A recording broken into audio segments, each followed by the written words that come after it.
Sometimes you walk into something you weren't supposed to see, and it changes everything you thought you knew about yourself. That night, I was just walking my dog after work, thinking about bills and bedtime stories. Then he stopped, staring into this dark alley like he'd found a ghost. I almost kept walking until I heard it. A voice, broken and scared, whispering for help. I told myself to stay out of it. But then she said one word that made me step forward. He liked the hour after dinner, when the city's busier streets thinned to murmurs and the small lights over closed shop fronts threw soft rectangles across the sidewalk. Jake clipped Bruno's leash with a practiced motion and stepped outside, letting the door shut gently behind him. The air smelled faintly of oil and rain, the kind of scent that clings to a mechanic's hands even after the scrub brush. He rolled the stiffness from his shoulders and started down the block, the dog's steady gait matching his own. He wasn't thinking about heroics or accidents or anything larger than the next paycheck and the early bus to work. He was thinking of a lunch he'd pack for tomorrow and the voice that would ask in the morning if he had time to braid a doll's hair before school. He was a single father, and his routines were both anchor and compass. Bruno's ears twitched at every small sound. Bottles settling in a crate, a car door thudding closed 2 streets over, the rustle of a newspaper in a doorway. Jake found it calming. The dog's attention felt like a promise that nothing would catch them completely by surprise. "Easy," he murmured when the leash tightened for no reason he could see. The German shepherd cut a dignified figure, alert but not jumpy, coat catching the light, the kind of presence that made strangers straighten when they passed. Jake trusted that presence. It had been earned over miles of quiet blocks and early mornings. He checked his watch and pictured the apartment in his mind the way he always did on these walks. The worn couch, the cup set to dry beside the sink, the crayon drawing still crooked on the fridge with 2 stick figures and a dog between them. Ella would be asleep by now, or close to it. 7 going on fearless. She liked to leave the hallway light on, as if she were responsible for shepherding the night itself past their door. That thought softened him, evened out the long day's edge. "We'll circle back," he told Bruno, patting his neck. "Don't make me late for story time tomorrow." The street narrowed near the older buildings. The storefronts here were shut tight, their signs sun-faded, and their windows clean enough to show reflections. Jake saw his shape framed alongside the dog's. A tall man in a work sweatshirt spotted with grease he'd missed, the leash a diagonal line between them. He supposed he looked like any other neighbor walking off a day's trouble. That suited him. He had learned that most of life's dignity lived in the quiet choices no one else could see. Half a block later, Bruno slowed, head tipping as if catching a frequency Jake couldn't hear. The leash drew a firm line. Jake's hand rose instinctively to hold, not to restrain but to listen through the dog. "What is it?" he asked, keeping his voice low, not because anyone could hear, but because it felt right to speak softly in a place where sound seemed to travel along the brick. The shepherd's chest expanded, nostrils flaring once, twice. Then the dog faced the mouth of a narrow alley, one of those shadow wells between buildings where the light from the street lamps thins to a gray suggestion, and leaned forward. Jake stayed where he was and scanned. You learn the look of bad places, he thought. The way trash settles in corners, the scuff marks near a wall, the chill that seems to pool even on mild nights. He had walked past this cut-through 100 times without setting a foot inside. Tonight, something in Bruno's posture made the space look different, less like a passage to another street, and more like the moment before a question. "No," Jake said gently, easing the leash back. "Not our route." He felt foolish hearing his own caution, like a parent scolding himself. Still, he had reasons. He had Ella. He had no interest in being the kind of neighbor who wandered into other people's trouble and came home late with explanations. They took 2 steps to continue down the main sidewalk. Then Bruno's whole body braced. The pull wasn't frantic. It was deliberate, a weighty insistence from muscle and instinct. The leash thrummed in Jake's hand.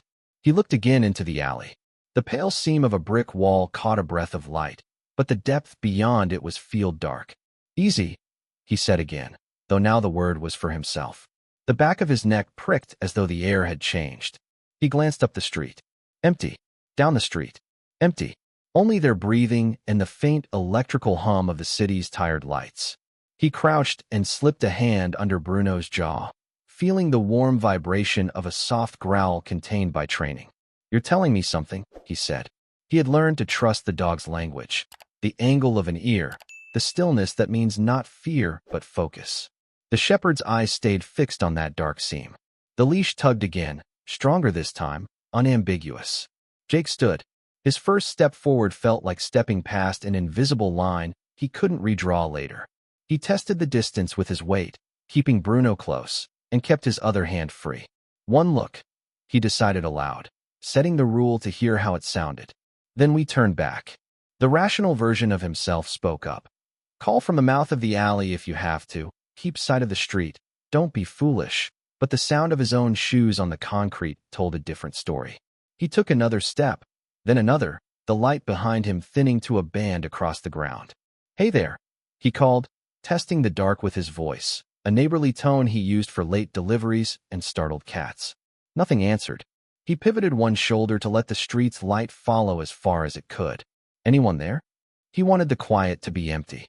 He wanted to laugh at himself, to feel the leash slacken as Bruno accepted the verdict and turned back toward the ordinary route and the ordinary night. The leash pulled again.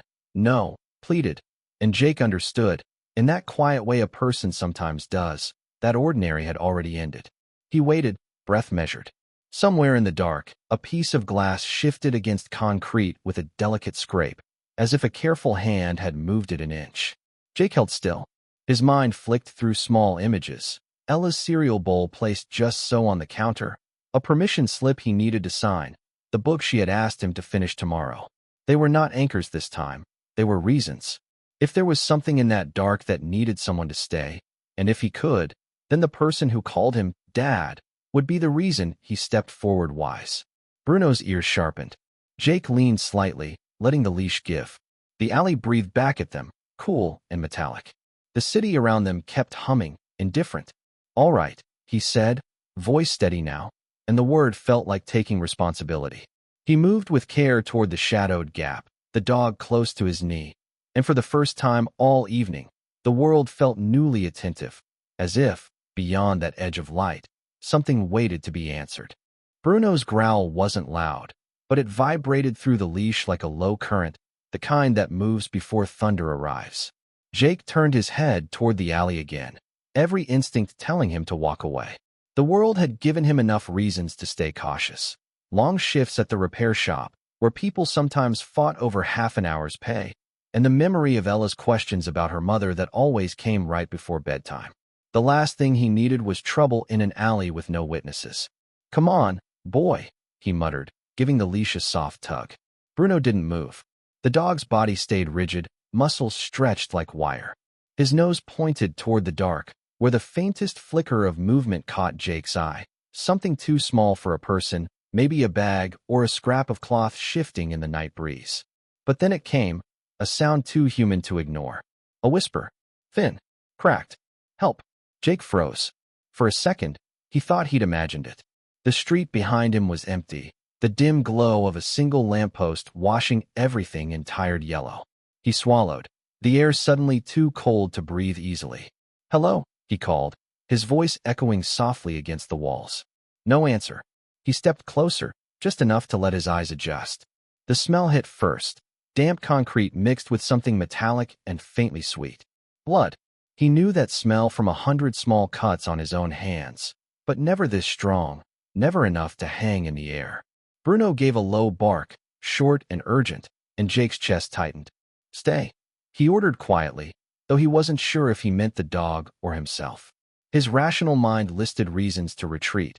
He didn't have a phone that could handle the dark, he wasn't trained, and whoever needed help might already be beyond saving.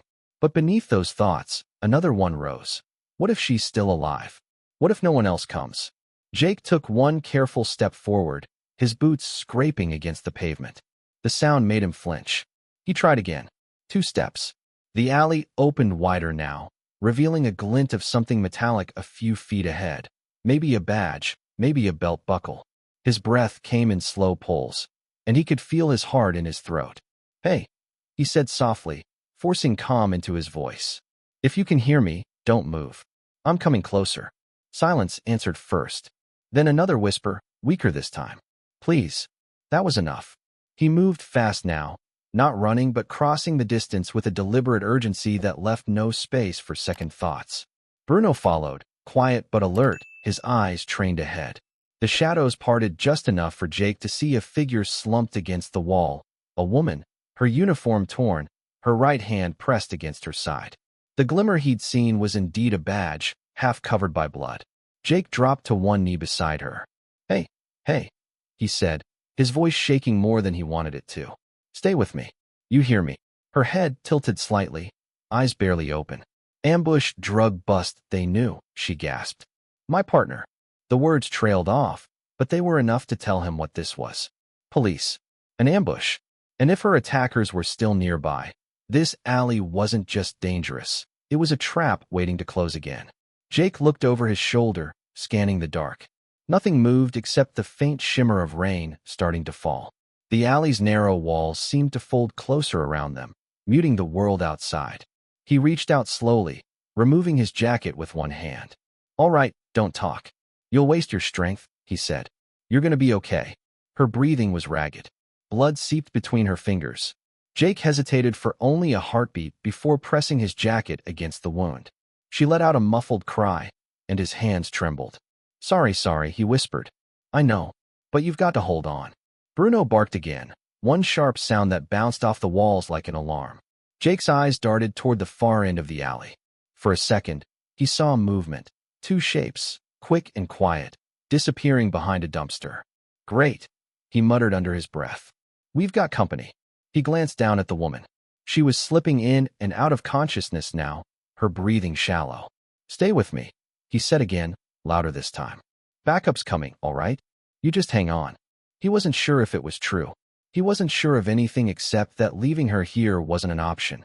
He wiped his hand across his face, smearing dirt and blood, and took a deep breath. He thought of Ella, sleeping safe in their small apartment, trusting that her dad always came home. That thought steadied him.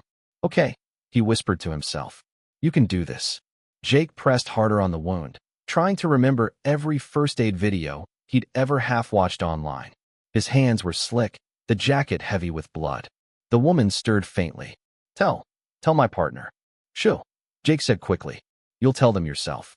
A faint siren echoed somewhere in the distance. Far away, maybe a mile, maybe less. Relief washed through him, thin but real. He leaned closer to her, his voice softer now. You're not alone anymore, okay? I got you. The woman's eyes fluttered once, then closed. Jake's throat tightened. He kept pressure steady, refusing to let go. Above them, the rain began to fall harder, a slow rhythmic patter against metal and brick. Bruno pressed close to Jake's side, watching the dark end of the alley. Every sense in Jake's body was alive. Fear, duty, and the one thought that overpowered both. Don't let her die here.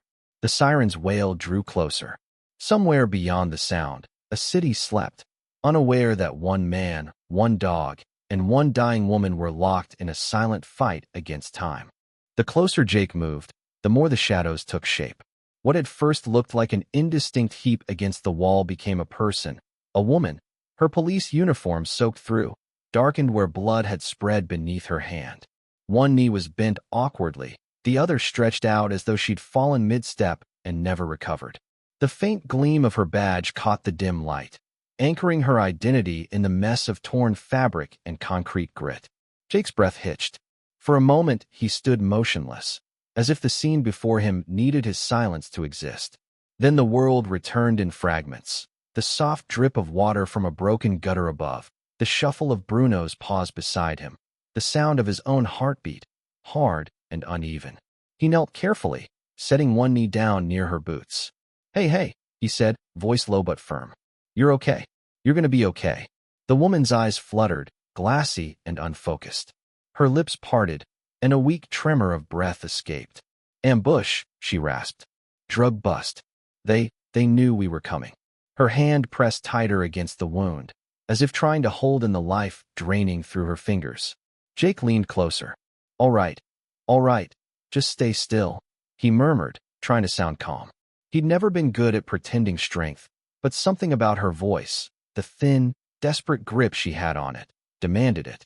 I'm Jake, he said softly, slipping out of his jacket. You're not alone, you hear? I got you. Her lashes flickered once.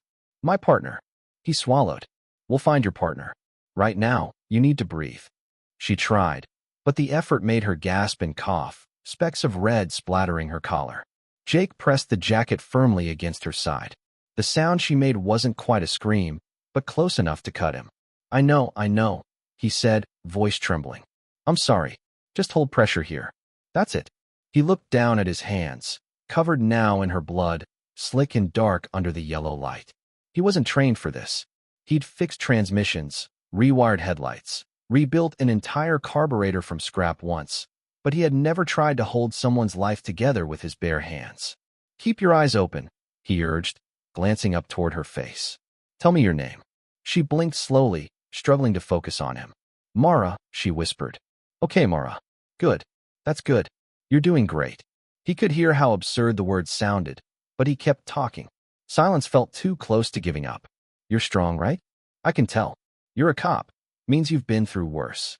Her lips curved slightly, almost a smile, before another spasm of pain broke it apart.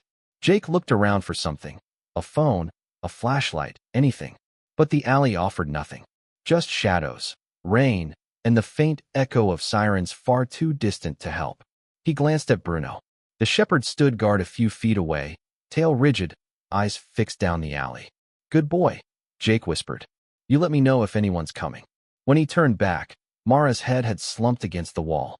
Her eyes rolled halfway shut. No, he said, shaking her shoulder gently. Stay with me. You got people waiting for you, right? Family, friends.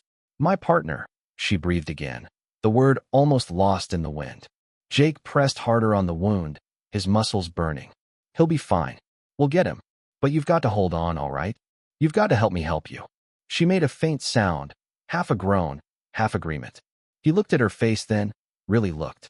She couldn't have been much older than him, maybe mid-30s, hair matted with rain and blood. There was a steadiness under all the pain, something familiar. That same look people wore when they'd seen too much but refused to bow to it. The sound of tires somewhere nearby made him glance toward the street. For one heartbeat, he hoped it was help. But then, just as fast, he saw movement at the alley's far end. A quick dart of shadow, the unmistakable glint of metal catching the lamplight. His stomach dropped. Bruno, he whispered. The dog's growl deepened, low and dangerous. Jake looked back at Mara. She was fading again, her breathing uneven, every inhale shallower than the last. He leaned close, trying to keep his voice steady. You listen to me, he said. You're not dying here. Not like this. I've got a little girl waiting for me at home, 7 years old, thinks her old man can fix anything. And right now, I need you to believe I can fix this, too. Mara's fingers twitched, finding his wrist. The grip was weak but deliberate. That's it, he whispered. You hold on. You're tougher than whatever did this. Another flash of movement at the end of the alley caught his eye, closer this time. 2 figures, one slightly taller, moving with intent. Jake's pulse spiked. Whoever they were coming back. Bruno stepped forward, shoulders squared, teeth bared in the faint light.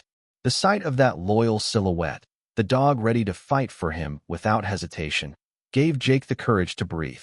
He adjusted his grip on Mara's wound and whispered, You just keep fighting. I've got you. Rain fell harder now, pattering on the bricks, sliding down his neck. He could taste metal in the air, fear mixed with determination. Somewhere inside the city, life went on. But here, in this narrow stretch of darkness, the world had shrunk to one wounded stranger, one trembling man, and one dog refusing to back down. For a moment, Jake didn't breathe. The figures at the end of the alley blurred in the rain, but he knew what they were, danger.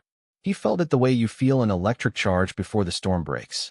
Bruno's growl deepened, a sound that came from somewhere ancient and protective. Jake's first thought was Ella.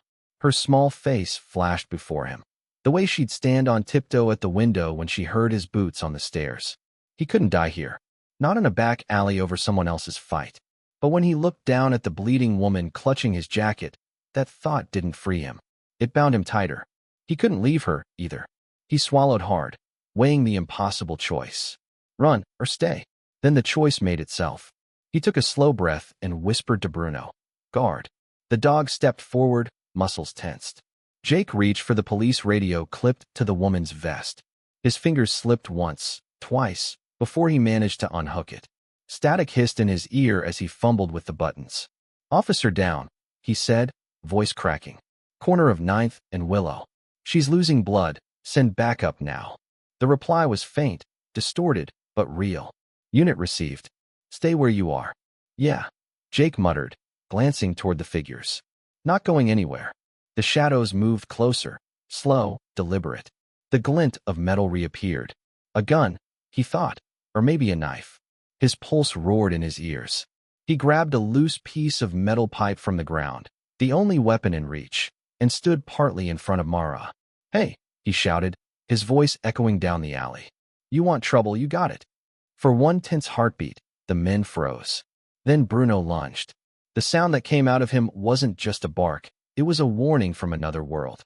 Teeth bared, body coiled, he tore forward, snapping at the first man's leg. The attacker cursed, stumbling back, swinging his arm wildly. The other man pulled him by the jacket, dragging both into retreat. Jake stepped forward, pipe raised, adrenaline drowning fear. "Go," he yelled. "Go before I call the whole force down on you." The men hesitated just long enough for the faint sirens in the distance to grow louder. That was enough. They bolted into the darkness, their footsteps fading into the maze of back streets. Jake stayed where he was until the sound was gone. Then he dropped the pipe, knees trembling. "Good boy," he breathed. Bruno circled back, chest heaving, eyes still sharp. He knelt beside Mara again. Her eyes were half open, unfocused. "They're gone," he said softly, pressing down on the jacket again. "You're safe now. Backup's coming." Her lips moved, barely forming words. Why didn't you run?" Jake gave a shaky laugh. "Because my daughter's watching, even if she doesn't know it. Can't teach her to be brave if I can't do it myself." Mara's hand twitched toward him, fingers curling weakly around his sleeve. "You saved me," she murmured, voice fading. "Not yet," Jake said. "You hang on, all right? You've still got a fight left in you." Rain streamed down his face, mixing with the blood on his hands. He barely noticed. His whole world had shrunk to the rhythm of her breathing and the distant wail of approaching sirens. He counted each breath as if his will alone could keep her alive. The alley brightened faintly as the flashing red and blue lights rounded the corner. Tires screeched, doors slammed. Voices shouted, sharp, practiced commands. "Police, show your hands."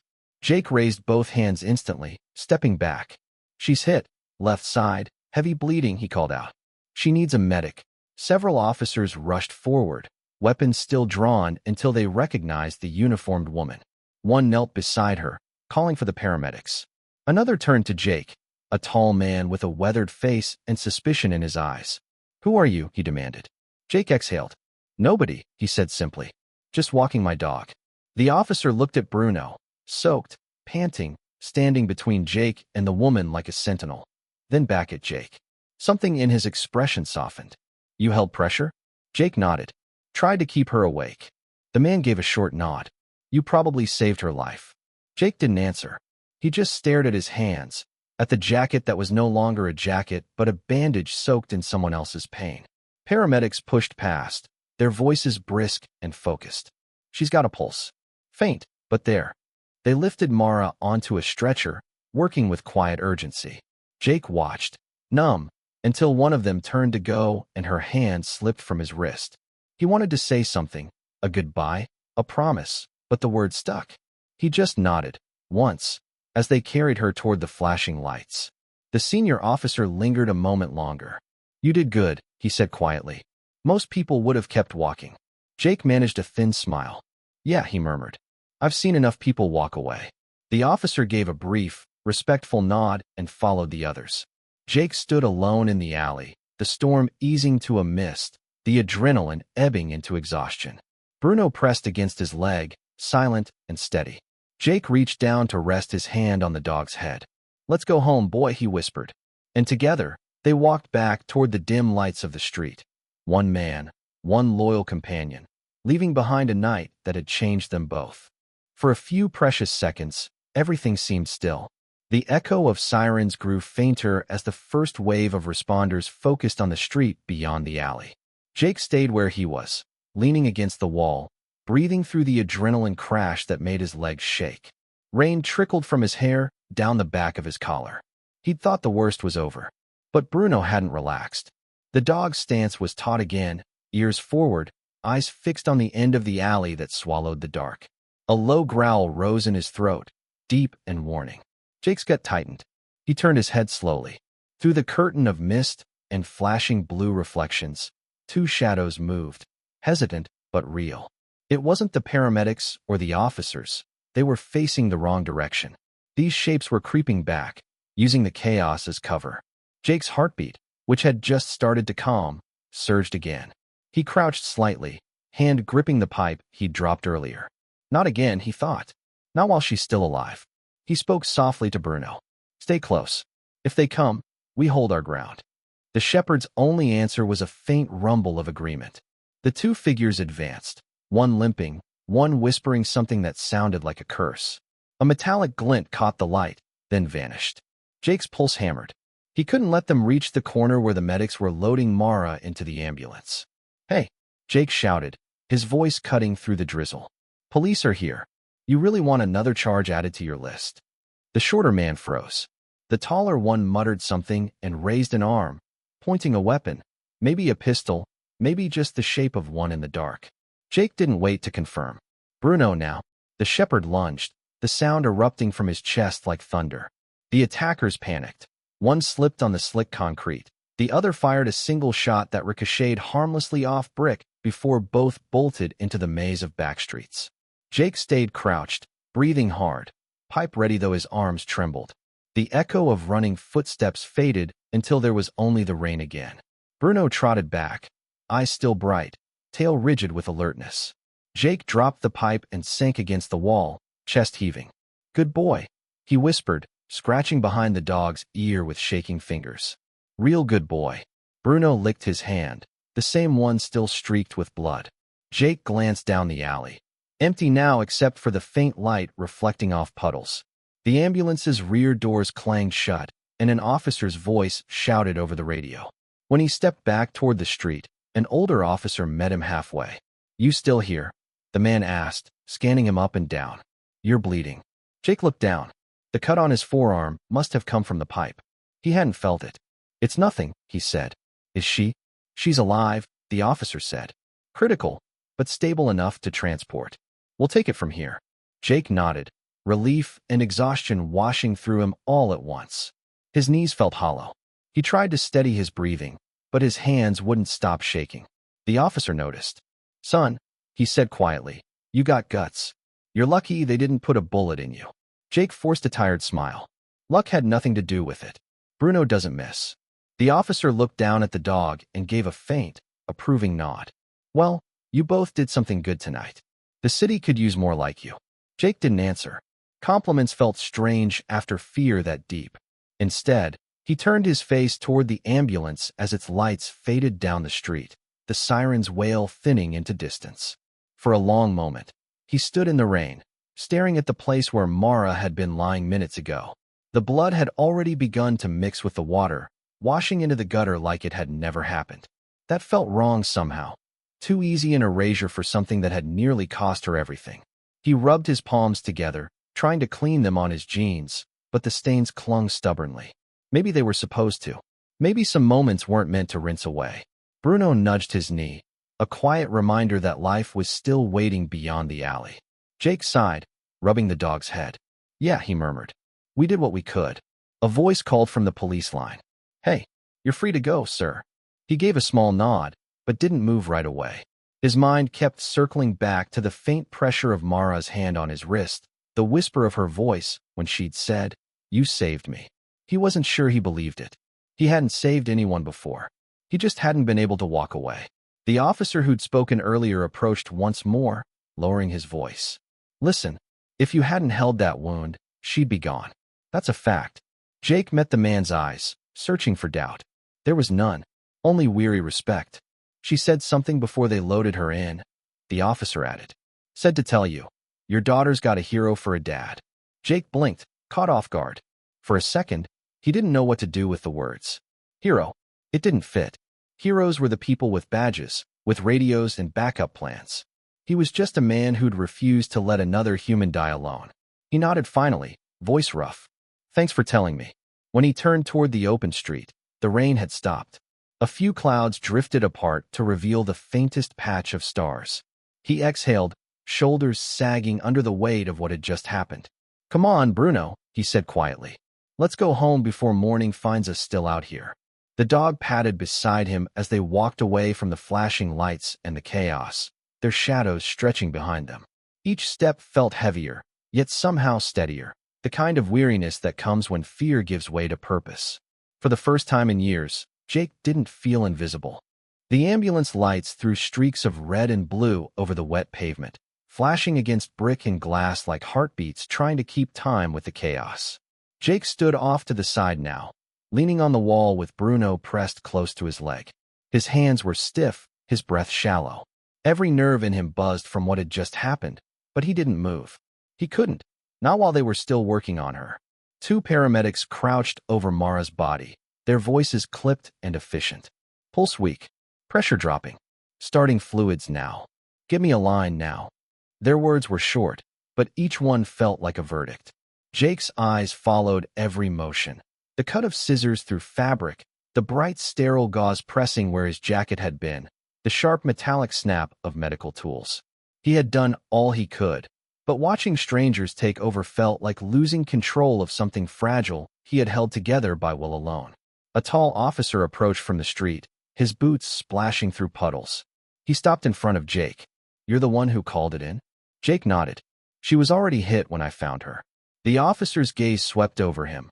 Oil-stained sweatshirt, bloody hands, mud-caked boots, and lingered on Bruno, who sat perfectly still, watching the scene. You kept pressure on the wound? Best I could, Jake said. I'm no medic. The officer studied him another moment before his expression softened. You did right. If you hadn't, we'd be zipping her up instead of loading her in. Jake looked back at the paramedics. She gonna make it? They'll give her a chance, the man replied quietly. That's more than she had before you walked by. Jake didn't know how to answer. He just nodded, jaw tight. One of the paramedics looked up. We're moving her. They lifted the stretcher, carrying it toward the ambulance. The wheels clattered against the uneven ground, the sound sharp in the stillness. Jake found himself stepping forward, as if drawn by some unseen tether. Mara's face was pale beneath the oxygen mask, her eyes closed, her features slack with exhaustion. Then, faint, almost imperceptible, her hand shifted, reaching out blindly. Instinctively, Jake took it. Her fingers barely curled around his, cool and weak. He bent down, close enough that only she could hear. You're safe now, he whispered. They've got you. Just hang on. Her lips moved behind the mask. The sound that came out was small, but he caught the words.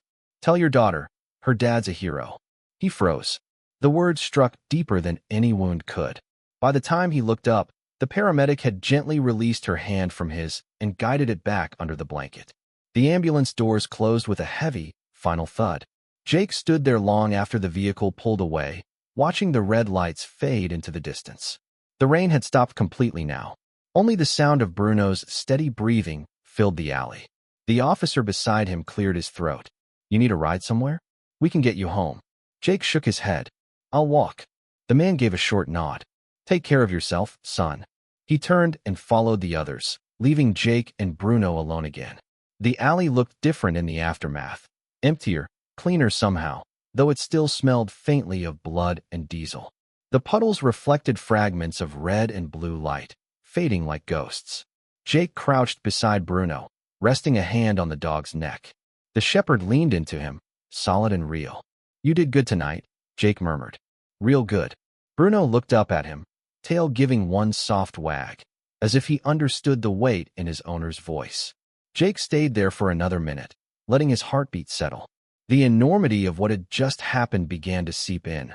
The gun, the blood, the sound of her voice when she said help. The thought made him dizzy. He'd walked out his door thinking about bills and bedtime stories, and somehow ended up between life and death. Finally, he stood. Come on, boy, he said, voice quiet but steady. Let's go home. They stepped out of the alley together. The night air felt colder now, but cleaner too, as if something had been stripped away. Fear, hesitation, maybe the illusion that he was just an ordinary man. As they walked down the empty street, Jake looked up at the faint edge of dawn creeping into the horizon. He thought about what the officer had said, about how most people would have kept walking. Maybe that was true, but he wasn't sure if what he'd done was heroism or simply humanity refusing to go numb. He reached down, brushing Bruno's fur with the back of his hand. "We did all right," he said softly. Bruno gave a quiet huff, as if agreeing. And together, they disappeared into the thinning darkness, two silhouettes heading toward home, carrying the memory of a night that would echo far beyond them. Jake didn't sleep that night. Not really. He lay on the couch with Bruno curled beside him, the weight of the dog's body against his legs both grounding and impossible to ignore. The apartment was quiet except for the occasional click of the heater and the soft breath of his daughter sleeping in the next room. But in his mind, the alley played on a loop. The way her voice had cracked when she said ambush, the warmth of her blood on his palms, the look in her eyes before they closed. And that final whisper, "Tell your daughter her dad's a hero." He hadn't known what to do with those words. Even now, hours later, they didn't fit. He didn't feel like a hero. He wasn't brave, not really. He was terrified. Terrified of leaving Ella without a father, terrified of doing the wrong thing, of not doing enough. All he'd done was kneel down and not run. And somehow that was enough. The sun was just beginning to rise when Ella padded into the living room, her feet bare, her stuffed bear clutched under one arm. She rubbed her eyes, then looked at him. "Daddy." "Hey, sweetheart," he said, forcing a smile. "You're up early." She climbed onto the couch, pressing herself into his side. "Bruno's all wet," she murmured. "Yeah." Jake chuckled softly, ruffling the dog's ears.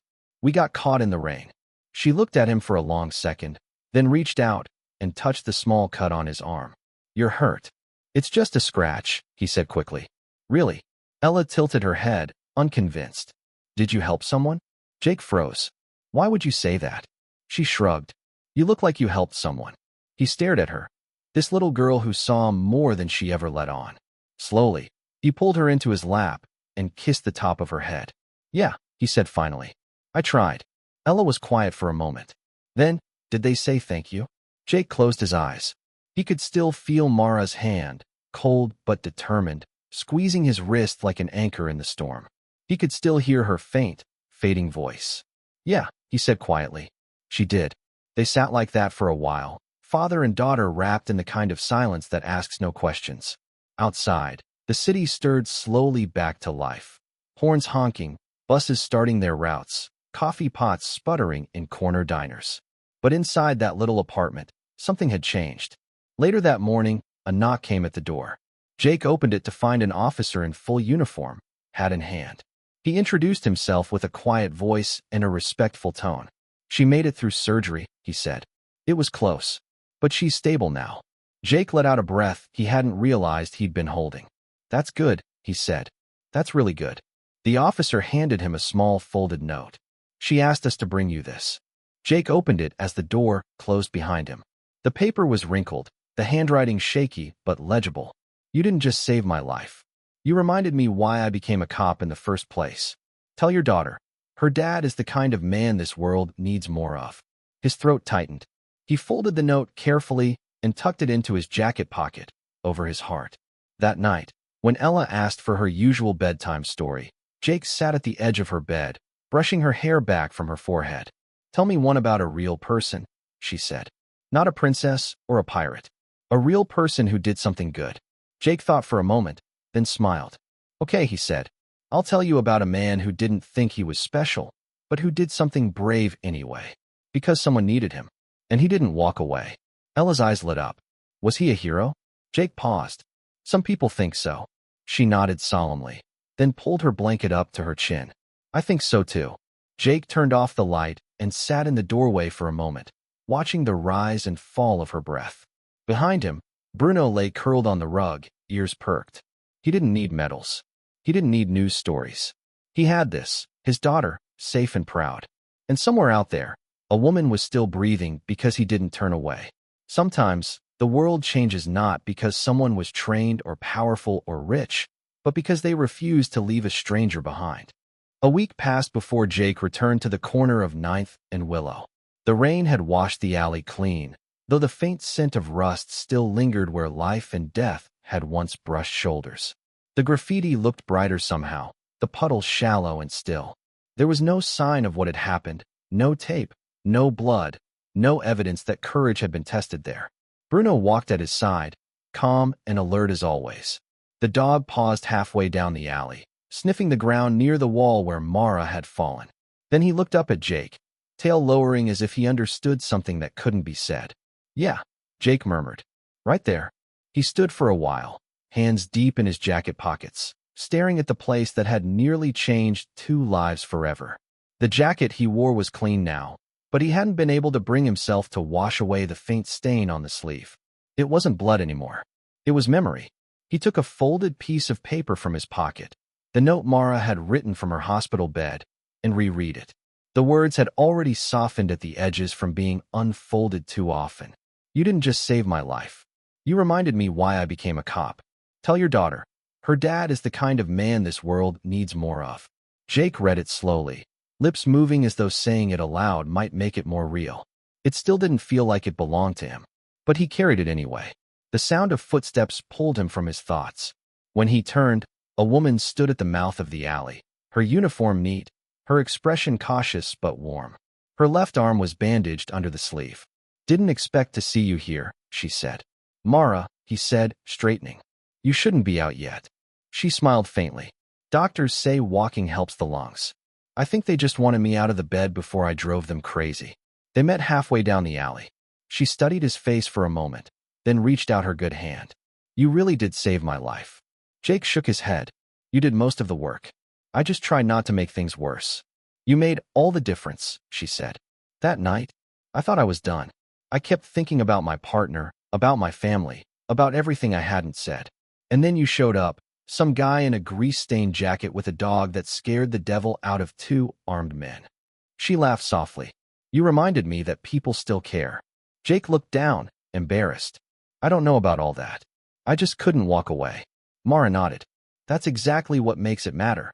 They stood in silence for a moment, the sounds of the city faint in the background, distant traffic, a bus braking, someone shouting across the street. Then she reached into her pocket and handed him a small silver pin shaped like a shield. "For civilians who show exceptional courage. The department wanted you to have it." Jake turned the pin over in his palm. The metal felt cool and unfamiliar. "I'm not much for medals," he said. "It's not about that," she replied. "It's a reminder. So when you doubt what you did, you'll remember someone's still breathing because you didn't hesitate." He met her gaze and nodded. "Thank you." She gave Bruno a final pat, then smiled. "Take care of each other." When she walked away, the morning sun broke through the clouds for the first time, spilling light across the damp pavement. Jake clipped Bruno's leash again and started toward home, the pin still in his hand. The city was waking up, storefronts opening, delivery trucks rumbling, people rushing past, each with their own quiet battles. To them, he was just another man walking his dog. And he liked it that way. At the corner, a woman pushing a stroller smiled at Bruno and said, "That's a brave-looking dog you've got." Jake smiled back.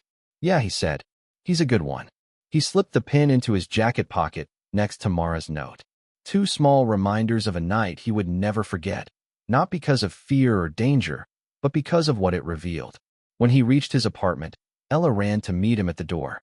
"Daddy," she said, wrapping her arms around his legs. "Guess what? I told my teacher you're a hero." Jake laughed, bending down to scoop her up. "You did, huh?" "Uh-huh," she said proudly. "She said heroes wear capes, but I said mine wears oil stains." He smiled, a quiet warmth spreading through him. "That's my girl." As he set her down, Bruno barked once, tail wagging. Jake looked out the window toward the city beyond, the morning lights spilling across rooftops. Life would go back to normal, bills to pay, shifts to cover, lunches to pack, but something in him had shifted for good. Sometimes, the world doesn't announce when it changes. It happens in a rain-soaked alley, in a decision made between fear and compassion. And the echo of that moment doesn't fade. It hums quietly through every ordinary day that follows. Jake looked down at Bruno, then at Ella, her laughter filling the small room. He smiled and said, almost to himself, maybe being a hero isn't about saving someone else's life. Maybe it's about remembering we're all worth saving. And with that, the story of one quiet man, one loyal dog, and one night that changed everything settled gently into memory. Proof that courage can look like nothing more than staying when others walk away.